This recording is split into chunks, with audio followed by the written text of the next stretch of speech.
Alright, what's up? We're back with the origins of Crazy Nick, where my street name came from. Alright, so there's a real important detail about this story, and we're going to go into that right now. And that is the fact that before I had came over to his house that day, about 24 hours earlier, he had been raided by the DEA. Okay? This is the kicker.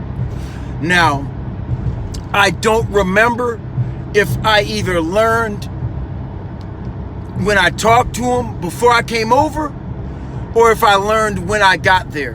But either or, it's really irrelevant. So, I either learned about this story from him out of his mouth upon arrival, or he might have spoke about it briefly on the phone. It wasn't something he was so much trying to hide, okay? Now, I get there with a couple of people, a couple of homies. The person that introduced us to each other in the first place, B, is with me. Now, when I told you all that bag of trash got tossed on the floor and a conversation moved to the kitchen, the conversation was the detail of him being raided. Now, in that conversation, he made a huge mistake when I asked him. He showed some documentation. Without being asked, he showed the warrant. On the warrant, it said Bob Fisher. Now, what he didn't know, but what I knew, is Bob Fisher was like high-level airport DEA. This is back in the 90s, okay? So, when I read that name, and my address is his address, remember, my ID has this same address on it that they just raided, but I've been gone for like a month. At the point of reading his warrant, I know they came there for me. He doesn't know I know this. So I asked him, what did they ask you about me? And he said they didn't ask nothing about you. Right then and there, I knew he was lying about at least that detail, and that was a major detail.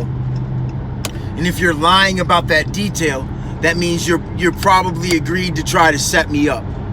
Now, I don't want to go too far in the details of his situation, but he was on some EJJ shit, which is like a juvenile jurisdiction that carries over after you're 18 years old.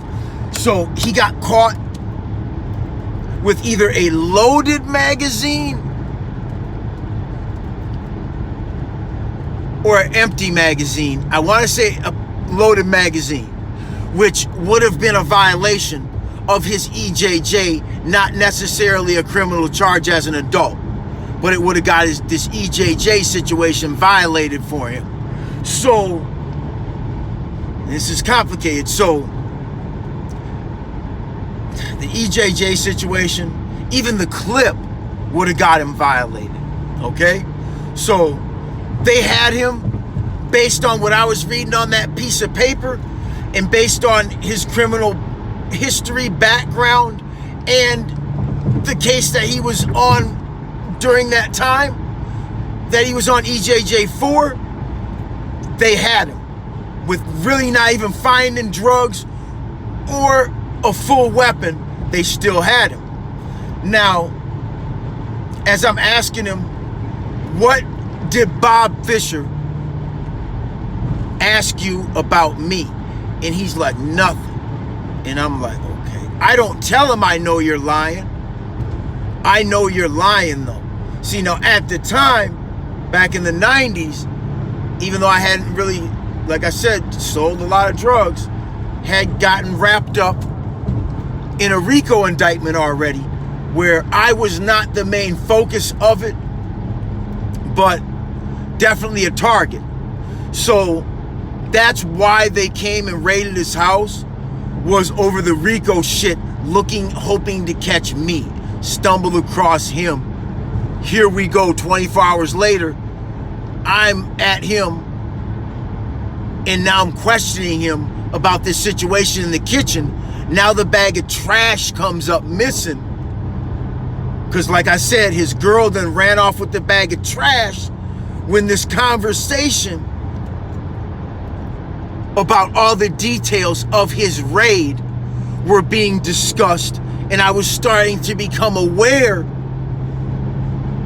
of how loaded the situation was that I was standing in. Okay? Now,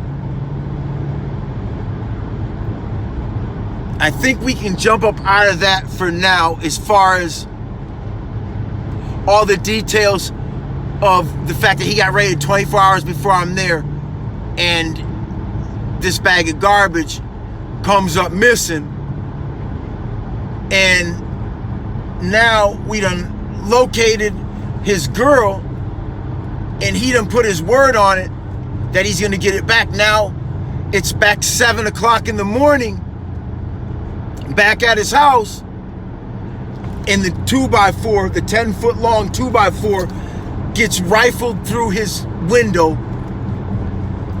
As it breaks through the glass, he sees it coming, so he opens the door. Now, if you were looking from the outside, not really knowing the situation, it probably looked like I smashed the door open but no, that's not what happened. What happened is he tried to open the door before because he knew I wasn't playing, but he knew he bluffed too long, and it backfired on him. Now the shit didn't hit him in the chest. The board hits him in the chest after it breaks through the window and the door's opening. I come in, grab him in like a front chokehold, and just slam him to the ground. Boom! The whole house shook. Said the person, the woman driving, was like, man, the whole fucking house shook. Because it was like 400 pounds, just boom, getting slammed to the ground. My weight and his. And then, now the plan was, I'm gonna fuck him up and handle this motherfucker. You go make sure the bitch don't do nothing stupid.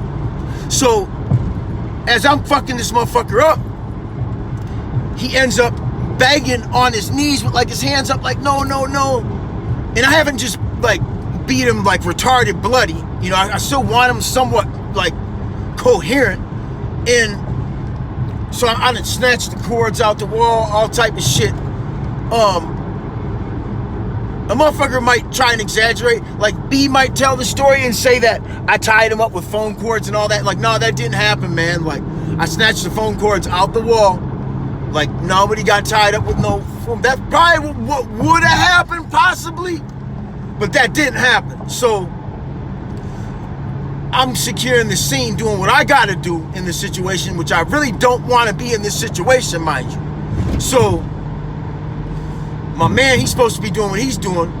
Now, the whole time at this point, he's on his knees. That's as far as he's recuperated, is to his knees. And he's got his hands up and he's like begging me, which I don't like it when you beg me and look for a soft spot when I got to put in work, man. Like, don't do that shit to me. You'll just get fucked up worse. So, he's begging me, and there's this lighter fluid, like that yellow shit that you fill up like a Zippo with. It was on his counter, on his like TV stand or some shit. And he's begging me, and I'm looking at the thing, I'm looking at him, I'm looking at the lighter fluid. I'm just trying to fight it off, man. I'm trying to fight off dousing this dude with lighter fluid and just lighting his ass up. Sure enough, I grab the lighter fluid and I start dousing him with it. He just sits there on his knees, no flight, no fight, just getting doused until the bottle is empty. Now, I don't like telling these stories, you guys. Okay? Like, this isn't like some shit I'm proud of.